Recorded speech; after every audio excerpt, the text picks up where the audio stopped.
Shalom, damai di hati.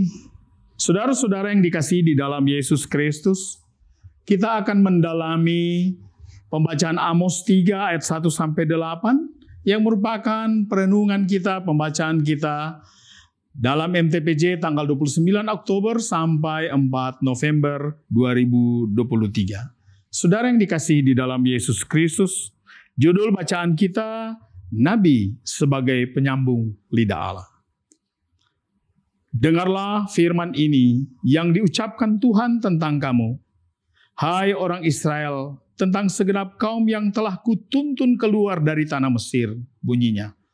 Hai kamu yang kukenal, dari segala kaum di muka bumi, sebab itu aku akan menghukum kamu karena segala kesalahanmu. Berjalankah dua orang bersama-sama jika mereka belum berjanji? Mengaumkah seekor singa di hutan apabila tidak mendapat mangsa? Bersuarakah singa muda dari sarangnya jika belum menangkap apa-apa? Jatuhkah seekor burung ke dalam perangkap di tanah apabila tidak ada jerat terhadapnya? Membingkaskah perangkap dari tanah jika tidak ditangkapnya sesuatu? Adakah sangkakala ditiup di suatu kota dan orang-orang tidak gemetar? Adakah terjadi malapetaka di suatu kota dan Tuhan tidak melakukannya? Sungguh, Tuhan Allah tidak berbuat sesuatu tanpa menyatakan keputusannya. Kepada hamba-hambanya para nabi, singa telah mengaum. Siapakah yang tidak takut? Tuhan Allah telah berfirman, siapakah yang tidak bernubuat? Saudara yang dikasihi di dalam Yesus Kristus, kita mendalami firman ini bersama-sama. Saudara seiman, renungan ini dibingkai dalam satu tema, jadilah penyambung lidah Allah. Kalau kita mendengar seorang hamba Tuhan berkhotbah di mimbar jemaat, atau mungkin di kolom, atau di evangelisasi, jika dia berbicara tentang hal-hal yang mendatangkan sukacita, memberi kelegaan, seakan ada rasa puas, rasa damai bagi kita. Apalagi segala hal yang diberitakan adalah kebaikan-kebaikan. Tetapi akan berbeda jika suara kenabian yang kita dengar, hal yang menggemparkan. Apalagi bicara tentang hukuman, ancaman, peringatan keras dan tegas. Pasti itu akan mengubah cara pandang kita pada penyambung lidah Allah itu. Begitu pula jika kita berada di suatu daerah, kita merasakan suasana damai di satu desa, di kota, atau tempat tertentu. Bahkan satu bangsa yang makmur. Setiap orang tentu merindukan kehidupan di tempat itu, bahkan ingin tinggal dalam lingkungan dan habitat seperti itu. Tetapi miris jika kenyataannya berbeda dari yang kelihatan. Nampaknya nyaman, tetapi tidak aman. Bahkan seperti jebakan maut yang justru menjauhkan umat dari Allah. Bahkan mendatangkan penghukuman dari Allah. Kemakmuran dan kejayaan yang kelihatan justru dibingkai oleh ketidakadilan dan ketidakbenaran. Kemiskinan dan penindasan oleh kaum bangsawan. Hak-hak manusia terinjak-injak. Kemerosotan dalam kehidupan beragama. Suara kenabian memudar. Dua hal ini akan menjadi ruang pembicaraan kita di dalam bacaan kita ini.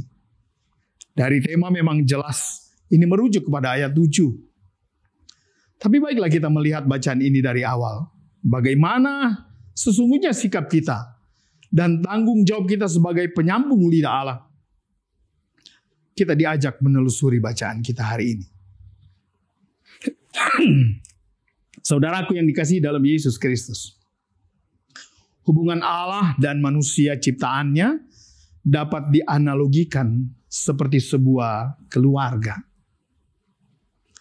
Di mana orang tua tentu menyayangi anak-anak Kasih sayangnya diwujudkan melalui perlindungan, pemenuhan kebutuhan hidup. Tetapi dikala mereka melakukan kesalahan, mereka pasti ditegur, diperingatkan, bahkan dihukum.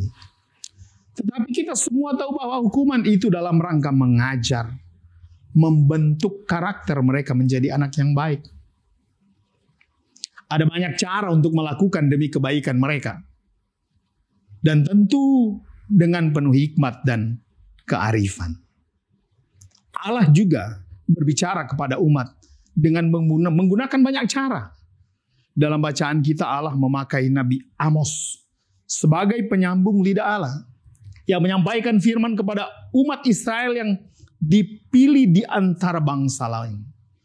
Momentum eksodus dari Mesir menjadi penegasan tentang keterpilihan bangsa itu. Bahkan dalam ayat 2 jelas sekali, hanya kamu yang aku kenal di antara bangsa-bangsa. Artinya bahwa ada relasi khusus antara Allah dan Israel. Dan dalam relasi khusus itu, maka Allah menghendaki bangsa ini untuk taat dan setia. Artinya dalam ketaatan dan kesetiaan itu ada tanggung jawab besar sebagai bangsa terpilih. Dan itu harus kelihatan dalam berbagai aspek dan situasi kehidupan. Baik dalam suasana kemakmuran, bahkan dalam suasana kesusahan. Tetapi berbeda dengan Israel masa Yeroboam II. Kemakmuran dan kejayaan di sisi lain ada pelanggaran yang mendatangkan hukuman. Saudara yang dikasihi Yesus, seringkali pemilihan khusus atau privilege, atau berarti hak istimewa sebagai umat, mendorong kita untuk terus-menerus dekat kepada Tuhan. Tetapi seringkali mendorong seseorang justru menjadi abai dan lalai melaksanakan tanggung jawab.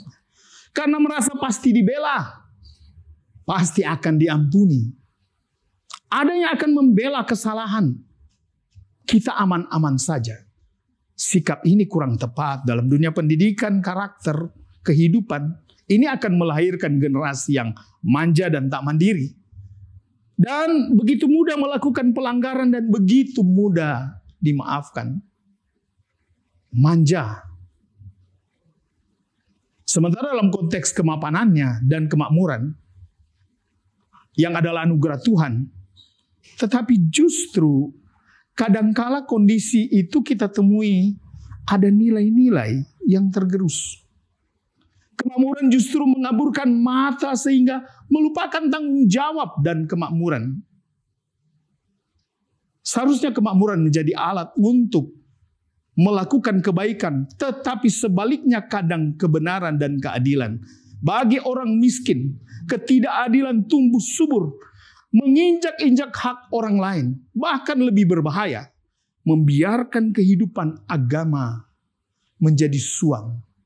Iman menjadi kabur, apalagi disertai dengan keangkuhan. Saudara, kita ingat tentang cerita kapal Titanic yang karam pada pelayaran perdananya.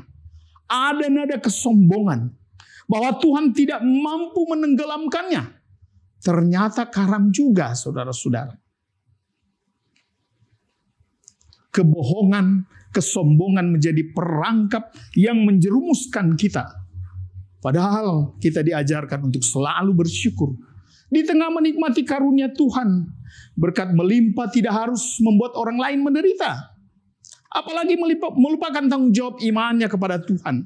Israel juga terjebak pada kondisi kemakmuran yang semu, yang membuat mereka menyimpang dari kehendak Tuhan.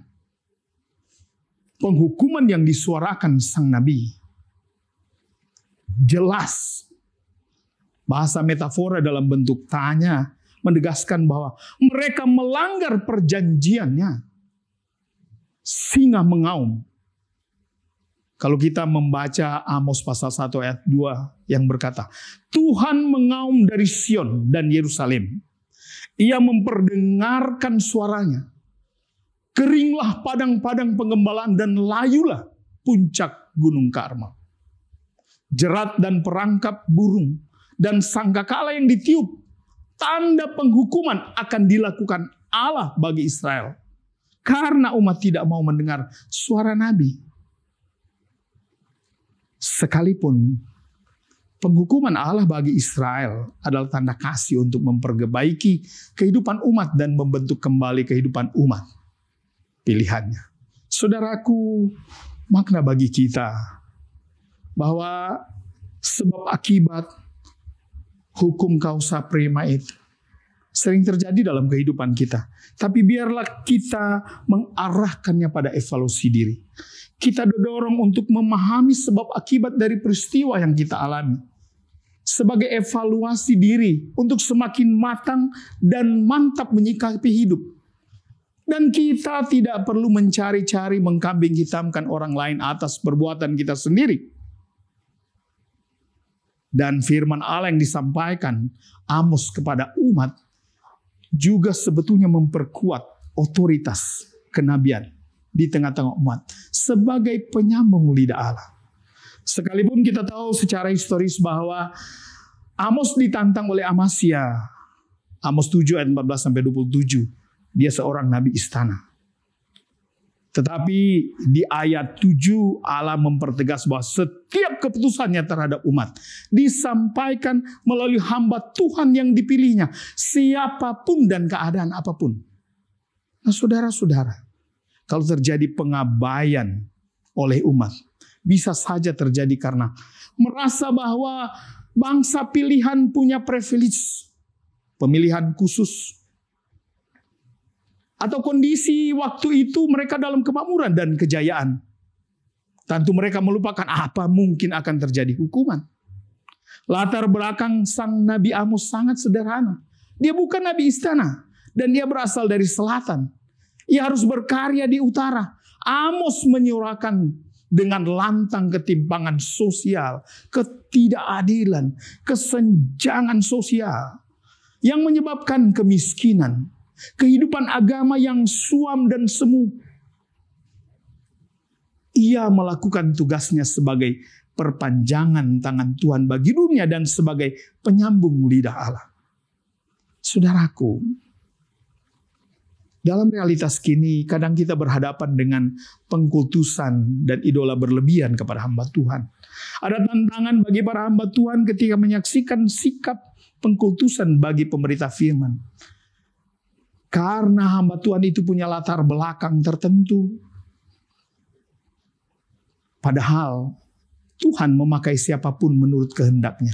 Bahkan seperti Amos, seorang peternak, petani dari selatan yang berkarya di utara. Dia orang asing di sana. Kadang juga sikap mengidolakan secara berlebihan justru menjadi penyebab ketegangan-ketegangan dalam pelayanan di tengah jemaat. Padahal tugas pemberitaan adalah tugas mulia untuk menyatukan dan menyatakan kehendak Tuhan dalam hidup dan dalam persekutuan, bukan malah memecah belah persekutuan. Hal lain yang kita bisa lihat, peran gereja di tengah komunitas dan di tengah masyarakat.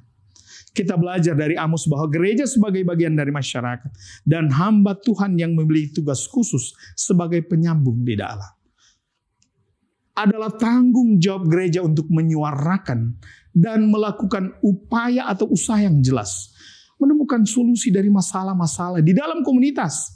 Tetapi juga masalah-masalah sosial di luar komunitas. Itu adalah peran gereja dalam masyarakat. Suara mimbar harus diikuti dengan tindakan yang benar-benar nyata. Bukan lip service saja. Dalam karakter hamba Tuhan,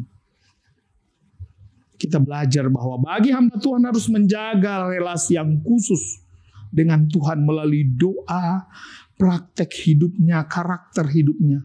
Memiliki hikmat dan kebijaksanaan. Berani menyampaikan kebenaran firman sekalipun menyampaikannya dalam konteks yang mungkin paradoks dengan realitas. Seorang hamba Tuhan memiliki kecerdasan yang mumpuni. Gereja dan hamba Tuhan memiliki tanggung jawab yang tidak hanya dalam komunitasnya saja, tetapi juga di luar komunitasnya, dalam artian masyarakat.